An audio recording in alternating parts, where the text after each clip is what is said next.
Hi guys, welcome back to my channel with another video. तो यार आ चुका हूँ एक और नई वीडियो के साथ वापस। देखिए, इसमें हम बात करेंगे इंडियन जीके जीएस के बारे में, जिसमें हमारे इंपॉर्टेंट 100+ एमसीक्यूज रहने वाले हैं। तो देखिए, इसमें हम बात कर रहे थे मॉडर्न हिस्ट्री के बारे में। ठीक है, मॉडर्न हिस्ट्री का जो हमारा सीरीज चल रहा था उसमें हमारा आज का दूसरा सेट होगा। तो देखिए, इसमें हम इंपॉर्टेंट क्वेश्चंस को देखेंगे जो प्रीवियस ईयर एग्जाम्स में पूछे गए हैं। ठीक है, प्रीवियस ईयर क्वेश्चंस को हम लोग यहाँ पर देखेंगे और इस सीरीज को कंटिन्यू करते हुए हम लोग आज दूसरा सेट देखेंगे मॉडर्न हिस्ट्री का। इसके बाद 1-2 सेट और बचते हैं जिसमें हम 150-200 इंपॉर्टेंट क्वेश्चंस को करेंगे। उसके बाद हम स्टार्ट कर देंगे ज्योग्राफी और पॉलिटी का सेशन, क्योंकि 20-22 दिन हमारे फॉरेस्ट गार्ड एग्जाम के लिए बचे हैं। तो ये 20-22 दिनों में हम सारा कवर कर देंगे। ठीक है, तो देखिए आज का पहला क्वेश्चन है, भारत में वंदे मातरम पत्रिका की स्थापना किन्होंने की थी? जो भारत में वंदे मातरम नामक एक पत्रिका निकली थी, तो इसकी स्थापना किसने करी थी? ये करी थी अरविंद घोष ने। ठीक है, अगला क्वेश्चन है, निम्न में से कौन से युग्म सही ढंग से मेल नहीं खाते? तो देखिए, इसमें 4 ऑप्शन दिए गए हैं। इनमें से कौन से मतलब जो युग्म है वो सही प्रकार से मेल नहीं खाते हैं, तो ये हमें बताना है। तो देखिए, पुराने पत्रों का एक समूह जवाहरलाल नेहरू, तो ये बिल्कुल सत्य है। समय का संक्षिप्त इतिहास एल्बर्ट आइंस्टीन, तो ये बिल्कुल गलत हो जाएगा। तो क्योंकि आपको पता है एल्बर्ट आइंस्टीन किससे संबंधित है? ये हमारे साइंस से संबंधित है। ठीक है, एक साइंटिस्ट है बेसिकली। तो ये समय का संक्षिप्त इतिहास नहीं दे सकते क्योंकि ये इतिहासकार थोड़ी थे। फिर अगला क्वेश्चन देखिए, 1857 के विद्रोह के प्रसिद्ध नेताओं में से एक तात्या टोपे यानी तात्या टोपे को अंग्रेजों ने 1859 में डैश में फांसी दी थी। तो तात्या टोपे क्या थे? 1857 के विद्रोह के एक प्रसिद्ध नेता थे। इनको अंग्रेजों के द्वारा 1859 ईस्वी में फांसी की सजा मिलती है। तो ये फांसी कौन सी जगह पर इनको मिली थी? ठीक है, फांसी मिलती है इनको शिवपुरी में। ठीक है, शिवपुरी में इनको फांसी दी गई थी 1859 में।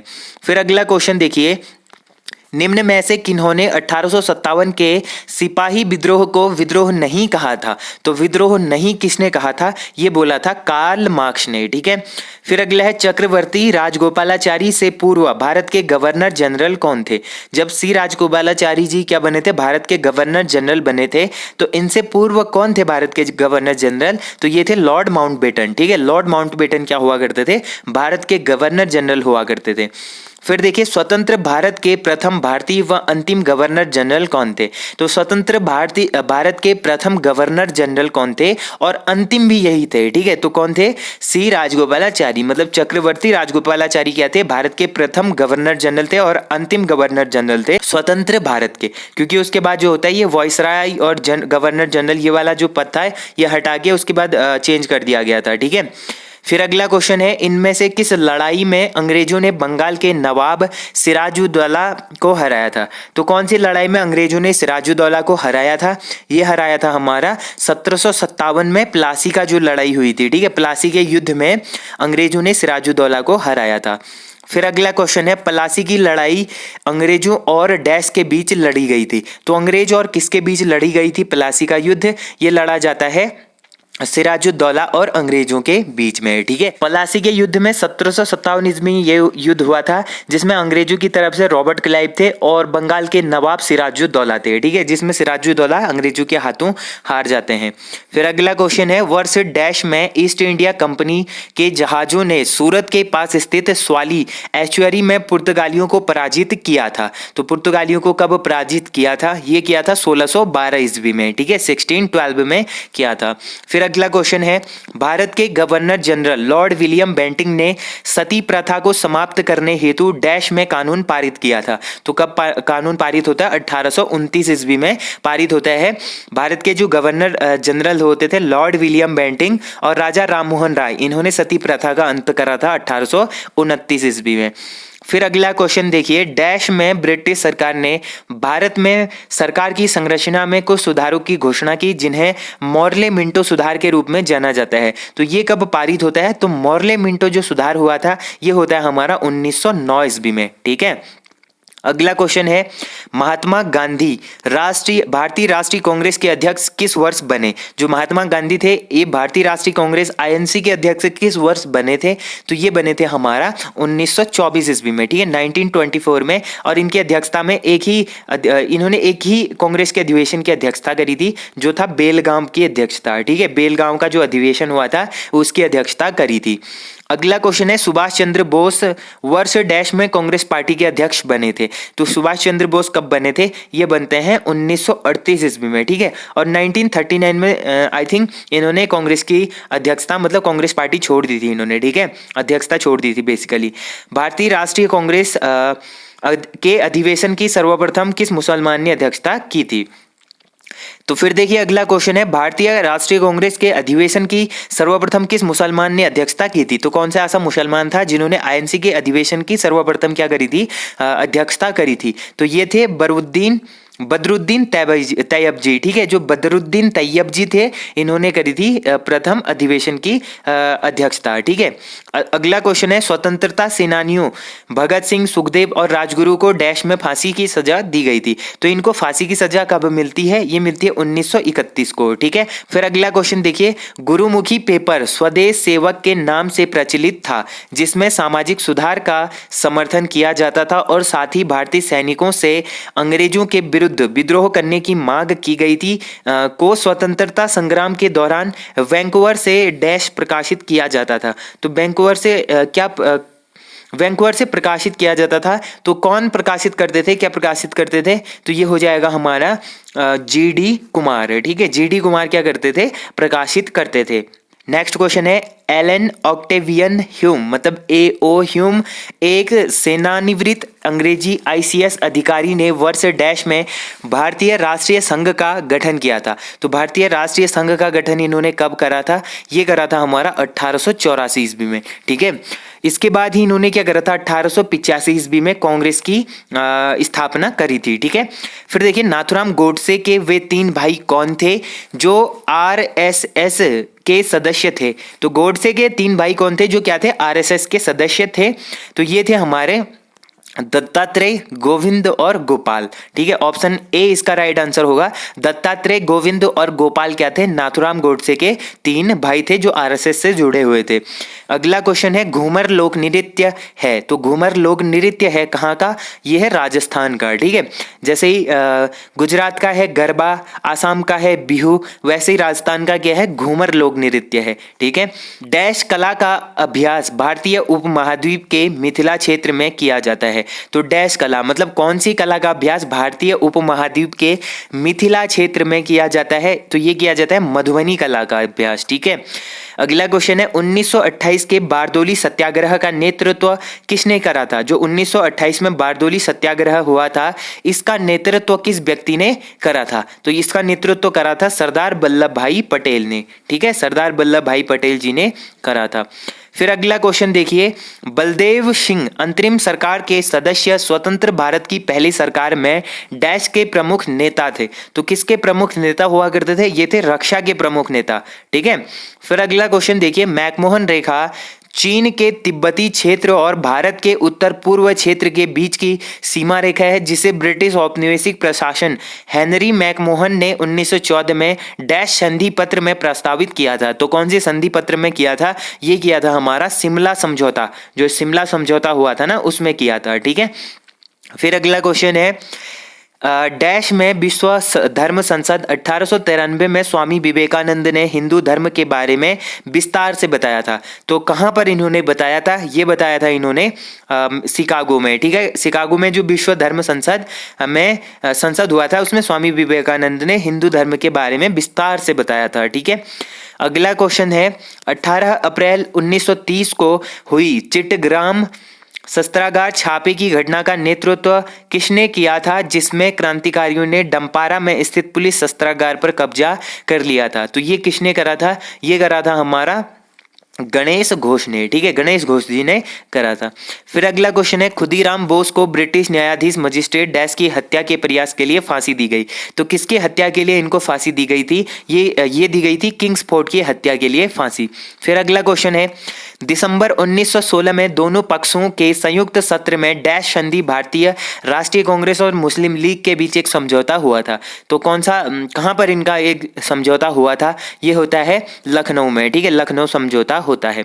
फिर अगला क्वेश्चन देखिए, स्वामी विवेकानंद द्वारा 1897 में क्या किया गया था? तो इन्होंने 1897 में करा था रामकृष्ण मिशन की स्थापना। ठीक है, रामकृष्ण मिशन की स्थापना इन्होंने 1897 ईस्वी में करा था। देखिए अगला क्वेश्चन है, 1795 और 1804 के बंगाल विनियमन अधिनियमों में डैश घोषित किया गया। तो जो बंगाल विनियमन हुआ था, अधिनियम हुआ था, इसमें क्या घोषित किया गया था? इसमें घोषित किया गया था हमारा कन्या हत्या को अवैध है। ठीक है, कन्या हत्या को अवैध माना गया था इसमें। फिर है 1891 में B.M. मालबारी के प्रयासों को तब फल मिला जब सहमति की उम्र अधिनियम को पारित किया गया, जिसके अनुसार डैश वर्ष के कम की बालिका के विवाह पर प्रतिबंध लगाया था। तो कितने वर्ष से कम वर्ष की बालिकाओं के विवाह पर प्रतिबंध लगाया था? तो ये लगाया था 12 वर्ष। ठीक है, जो 12 वर्ष से कम उम्र की महिलाएं होंगी, मतलब बालिकाएं होंगी, उनके विवाह पर प्रतिबंध लगाया था। ठीक है, अगला क्वेश्चन है 1892, ये गलत होगा, यहाँ पर 1814 होगा। ठीक है, 1814 में राजा राममोहन राय ने एक नई धार्मिक संस्था की स्थापना की, जिसे डैश सभा कहा जाता था, जिसके बाद ब्रह्म समाज के नाम से भी जाना गया।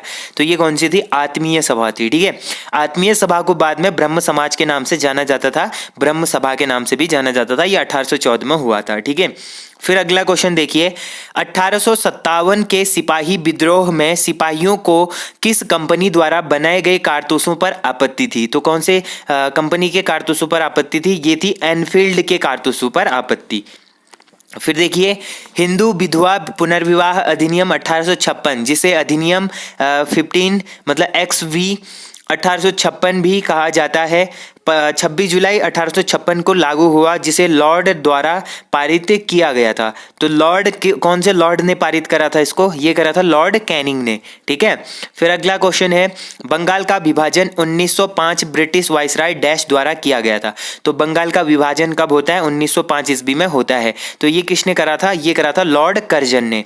फिर देखिए, बक्सर के युद्ध के बाद ईस्ट इंडिया कंपनी मुगल सम्राट को प्रतिवर्ष डैश का भुगतान करने के लिए सहमत हुई थी। तो ये कितने लाख रुपए का भुगतान करने के लिए मतलब सहमत हुई थी? तो ये करती थी हमारा 26 लाख रुपए प्रतिवर्ष। ठीक है, अगला क्वेश्चन है, बक्सर के युद्ध के बाद डैश के नवाब ने इलाहाबाद और कड़ा को मुगल सम्राट को सौंप दिया, जो ब्रिटिश सैनिकों के संरक्षण के अंतर्गत आता था। तो ये सौंप दिया था इन्होंने अवध को। ठीक है, फिर अगला क्वेश्चन है, भारत छोड़ो आंदोलन या अगस्त आंदोलन 8 अगस्त 1942 को महात्मा गांधी द्वारा अखिल भारतीय कांग्रेस समिति के डैश सत्र में चला गया एक आंदोलन था। तो किस में चलाया था? ये कौन से सत्र में इन्होंने चलाया था? तो ये चलाया था मुंबई सत्र में। ठीक है, फिर अगला क्वेश्चन है, पहली डेनिश ईस्ट इंडिया कंपनी ने अपना परिचालन किस वर्ष शुरू किया था? जो पहली डेनिश ईस्ट इंडिया कंपनी थी, इन्होंने अपना परिचालन किस वर्ष शुरू किया था? तो ये किया था इन्होंने 1616 ईस्वी में। ठीक है, 1616 ईस्वी में किया था। फिर है, रामकृष्ण मिशन का मुख्यालय कहाँ स्थित है? जो रामकृष्ण मिशन था, इसका मुख्यालय कहाँ स्थित था? ये था बेलूर मठ में। ठीक है, बेलूर मठ में स्थित था। The story of my experiment with truth के लेखक कौन है? तो इसके लेखक कौन है? इसके लेखक हो जाएंगे मोहनदास के गांधी। ठीक है, मोहनदास करमचंद गांधी। अगला क्वेश्चन है, मधुबनी कला कहाँ प्रसिद्ध है? जो मधुबनी कला है, ये कहाँ पर प्रसिद्ध है? ये प्रसिद्ध है हमारा मिथिला में। ठीक है, भारतीय शास्त्रीय नृत्य को विदेशों में किसने लोकप्रिय बनाया? जो भारतीय शास्त्रीय नृत्य है, इनको विदेशों में लोकप्रिय बनाने का श्रेय किसको जाता है? ये जाता है उदय शंकर जी को। ठीक है, फिर है, रासबिहारी बोस द्वारा संगठित भारतीय स्वतंत्रता लीग किस गठन का एक अग्रदूत था? तो ये किस गठन का एक अग्रदूत था? ये था हमारा भारतीय राष्ट्रीय फौज का एक अग्रदूत। फिर है, सिविल सेवा किसके शासनकाल में प्रारंभ की गई थी? जो सिविल सेवा होती है वो किसके टाइम पे चालू हुई थी? ये हुई थी लॉर्ड कॉर्नवालिस के टाइम पर। फिर देखिए, अगला क्वेश्चन है, विश्वविद्यालय अनुदान आयोग का गठन किसकी सिफारिश पर किया गया था?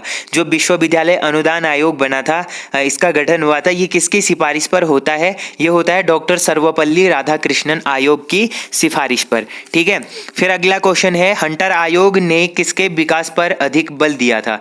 जो हंटर आयोग चलाया गया था, इस आयोग ने किसके विकास पर सर्वाधिक क्या दिया था? बल दिया था। तो ये दिया था प्राथमिक शिक्षा पर। फिर है निम्नलिखित में से कौन से महत्वपूर्ण व्यक्ति ने सभी तीनों गोलमेज सम्मेलनों में भाग लिया था। तो तीनों गोलमेज सम्मेलनों में भाग लेने वाले व्यक्ति थे BR अम्बेडकर, मतलब भीमराव अंबेडकर जी। ठीक है, फिर अगला क्वेश्चन है एन एरिया ऑफ डार्कनेस लिखी है, जो एन एरिया ऑफ डार्कनेस लिखी है ये किस व्यक्ति ने लिखी है, ये लिखी है VN नायपाल ने। ठीक है, जो VN नायपाल है इन्होंने लिखी है एन एरिया ऑफ डार्कनेस। फिर देखिए वेदों की ओर चलो नारा किसने दिया था। तो वेदों की ओर चलो नारा दिया था दयानंद सरस्वती जी ने। फिर है निम्नलिखित में से किसने हिंद स्वराज पुस्तक लिखी है। तो ये काफी इंपॉर्टेंट क्वेश्चन है, हिंद स्वराज पुस्तक लिखी है महात्मा गांधी जी ने। फिर है किस वर्ष भारत की राजधानी कलकत्ता से दिल्ली बनाई गई। तो कलकत्ता से पहले भारत की राजधानी कहाँ होती थी, कलकत्ता होती थी। तो इसको किस वर्ष ट्रांसफर किया था, 1911-12 में किया था। ठीक है, अगला क्वेश्चन है महात्मा गांधी के साथ निम्न मुसलमानों में से किसने बाल गंगाधर तिलक की अर्थी उठाई थी। तो महात्मा गांधी जी ने क्या करी थी, बाल गंगाधर तिलक की अर्थी उठाई थी। तो बाल गंगाधर तिलक की मृत्यु कब होती है, ये होती है 1 अगस्त 1920 ईस्वी में। ठीक है, जब क्या चल रहा था, असहयोग आंदोलन चल रहा था। ठीक है, असहयोग आंदोलन की शुरुआत के दिन ही इनकी मृत्यु हो जाती है। ठीक है, तो जो महात्मा गांधी जी ने इनकी अर्थी उठाई, तो कौन से ऐसे मुसलमान थे जिन्होंने इनके साथ अर्थी उठाई थी, तो ये थे शौकत अली। ठीक है, जो शौकत अली थे इन्होंने बाल गंगाधर तिलक की अर्थी उठाई थी। फिर अगला क्वेश्चन है महात्मा गांधी ने अपनी निम्न पुस्तकों में से किसमें ब्रिटिश पार्लियामेंट को बांझ और बेश्या कहा था। तो बांझ और बेश्या किस पुस्तक में इन्होंने कहा था, तो ये बोला था इन्होंने एन ऑटोबायोग्राफी या फिर the story of my experiment with truth, इस पुस्तक में इन्होंने कहा था। ठीक है, अगला क्वेश्चन है काकोरी षड्यंत्र केस किस वर्ष में हुआ था। जो काकोरी षड्यंत्र केस हुआ था ये कौन से वर्ष में हुआ था, ये होता है 1925 ईस्वी में। ठीक है, राष्ट्रगान सर्वप्रथम कब और कहाँ गाया गया था। जो राष्ट्रगान है हमारा, इसको किस वर्ष गाया गया था सर्वप्रथम। ठीक है, कहाँ पर गाया गया था, तो ये गाया गया था 27 दिसंबर 1911 कलकत्ता के अधिवेशन में। ठीक है, जो कलकत्ता में अधिवेशन हुआ था 1911 में, यहाँ पर इसको गाया गया था। ठीक है, फिर है ब्रिटिश साम्राज्य में अवध का विलय हुआ था। तो ब्रिटिश साम्राज्य में अवध का विलय कब होता है, ये होता है 1856 ईस्वी में। अगला क्वेश्चन देखिए निम्नलिखित में से कौन सा दूसरा प्रांत था जिसने सहायक संधि को स्वीकार किया था। तो सहायक संधि को स्वीकार करने वाला दूसरा प्रांत कौन सा था, तो ये हो जाएगा हमारा मैसूर। ठीक है, निम्नलिखित में से कौन सी प्रणाली भारत में ब्रिटिश शासन के दौरान भूमि राजस्व प्रणाली से संबंधित नहीं थी। तो भूमि राजस्व प्रणाली से संबंधित कौन नहीं था, ये नहीं था दस्तक। ठीक है, अगला क्वेश्चन है मेरठ छावनी में 1857 के सैनिक विद्रोह की शुरुआत कब हुई थी। तो मेरठ जो छावनी थी यहाँ पर क्या होती है, 1857 के सैनिक विद्रोह की शुरुआत होती है। तो ये कब होती है, ये होती है हमारा 10 मई 1857 ईस्वी को। ठीक है, फिर अगला क्वेश्चन है 1946 की अंतरिम सरकार में कार्यकारी परिषद के उपाध्यक्ष कौन थे। तो कार्यकारी परिषद के उपाध्यक्ष थे जवाहरलाल नेहरू। ठीक है, फिर देखिए अगला क्वेश्चन है हमारा 1866 में भारत के संदर्भ में चर्चा करने और भारतीय कल्याण को बढ़ावा देने के लिए ब्रिटिश सार्वजनिक अधिकारियों को प्रभावित करने के लिए लंदन में ईस्ट इंडिया एसोसिएशन का आयोजन किया गया था। तो किसके द्वारा ये किया गया था, ये किया था दादा भाई नौरोजी के द्वारा। ठीक है, फिर अगला क्वेश्चन है डैश भारत में राजनीतिक सुधारों के लिए आंदोलन शुरू करने वाले पहले भारतीय राजनेता कौन थे। तो पहले भारतीय राजनेता थे राजा राममोहन राय। ठीक है, फिर अगला क्वेश्चन है अंग्रेजों से आज़ादी के लिए लड़ रहे भारतीयों द्वारा उठाई गई शपथ कि वे किस सिर्फ भारतीय निर्मित सामानों विशेष रूप से कपड़े का उपयोग करेंगे डैश आंदोलन कहा जाता था। तो इसको कौन सा आंदोलन कहा गया था, इसको बोला जाता था स्वदेशी आंदोलन। ठीक है, इसमें जो विदेशी कपड़े थे, ब्रिटिश टाइम के जो कपड़े थे, इनका बहिष्कार किया गया था। फिर अगला क्वेश्चन है भारतीय राष्ट्रवाद के पहले या प्रारंभिक चरण को डैश चरण यानी 1885 से लेकर 1905 भी कहा जाता है। तो इसको कौन सा चरण बोला जाता है, इसको बोला जाता है हमारा आरंभिक चरण। ठीक है, आरंभिक चरण इसको बोला जाता है। फिर देखिए निम्नलिखित में से किस नेता को नेताजी कहा जाता था। तो नेताजी किस नेता को बोला जाता था? ये तो सिंपल सा क्वेश्चन है, सुभाष चंद्र बोस जी। ठीक है। महात्मा गांधी ने सत्याग्रह सभा की स्थापना कब की थी? तो इन्होंने सत्याग्रह की स्थापना कब करी थी? तो इन्होंने सत्याग्रह की स्थापना करी थी फरवरी 1919 ईस्वी में। ठीक है। फिर अगला क्वेश्चन है 1917 का डैश का सत्याग्रह महात्मा गांधी का पहला सत्याग्रह था और भारतीय स्वतंत्रता आंदोलन में एक बड़ा विद्रोह था। ठीक है। तो ये कौन सा आंदोलन था? ये हो जाएगा हमारा चंपारण। ठीक है, जो चंपारण आंदोलन था। फिर देखिए अगला क्वेश्चन है 1917 में चंपारण सत्याग्रह किस राज्य में प्रारंभ किया गया था? तो चंपारण किस राज्य में प्रारंभ होता है? तो ये होता है बिहार में। ठीक है, बिहार के चंपारण से शुरू हुआ था ये सत्याग्रह। फिर देखिए निम्नलिखित में से कौन एक भारतीय राष्ट्रीय आंदोलन में क्रांतिकारी नेता नहीं थे? तो क्रांतिकारी नेता कौन नहीं थे इसमें से? ये नहीं थे गोपाल कृष्ण गोखले जी। ठीक है।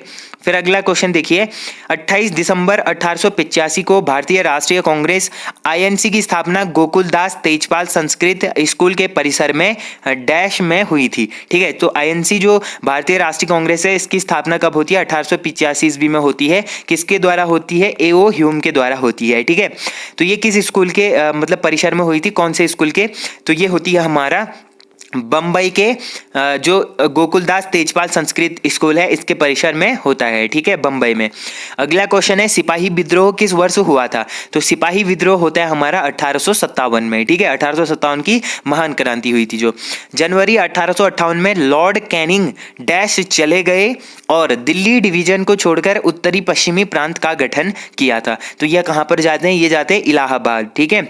फिर अगला क्वेश्चन देखिए 1857 के प्रथम स्वतंत्रता विद्रोह में भाग लेने वाली प्रसिद्ध महिला स्वतंत्रता सेनानी कौन थी? तो महिला स्वतंत्रता सेनानी कौन थी? ये थी हमारा बेगम हजरत महल। ठीक है। फिर अगला क्वेश्चन है निम्नलिखित में से कौन अवध के कृषक आंदोलन का नेता था? तो अवध के कृषक आंदोलन का नेता कौन हुआ करता था? बाबा रामचंद्र हुआ करता था। ठीक है। तो देखिए गाइज ये थे आज के 80+ इंपॉर्टेंट क्वेश्चन, जिसमें हमने मॉडर्न हिस्ट्री के इंपॉर्टेंट क्वेश्चन देखे जो प्रीवियस ईयर एग्जाम्स में पूछे गए क्वेश्चंस हैं। ठीक है। तो होप करता हूँ आप लोगों को ये क्वेश्चंस अच्छे लगे होंगे, आप लोगों को ये वीडियो पसंद आई होगी। तो देखिए इसके बाद हमारा एक सेट और आएगा जिसमें हम कंप्लीटली इस फॉर्मेट को क्लियर कर देंगे। हमारा मॉडर्न हिस्ट्री कंप्लीट हो जाएगा। इसके बाद हम या तो पॉलिटी या फिर ज्योग्राफी स्टार्ट करेंगे। आप लोग कॉमेंट में बताना कि हमें क्या स्टार्ट करना चाहिए, पॉलिटी या फिर ज्योग्राफी। करेंगे तो दोनों, लेकिन पहले क्या करते हैं वो आप लोग कॉमेंट में जरूर बताना। तो यार होप करता हूँ आप लोगों को ये वीडियो पसंद आई होगी। वीडियो पसंद आई तो वीडियो को मेक श्योर लाइक जरूर करना। जो लोग चैनल पे नए हैं चैनल को सब्सक्राइब जरूर कर देना। तो मिलते हैं ऐसे इंटरेस्टिंग वीडियो में, तब तक के लिए take care and bye bye.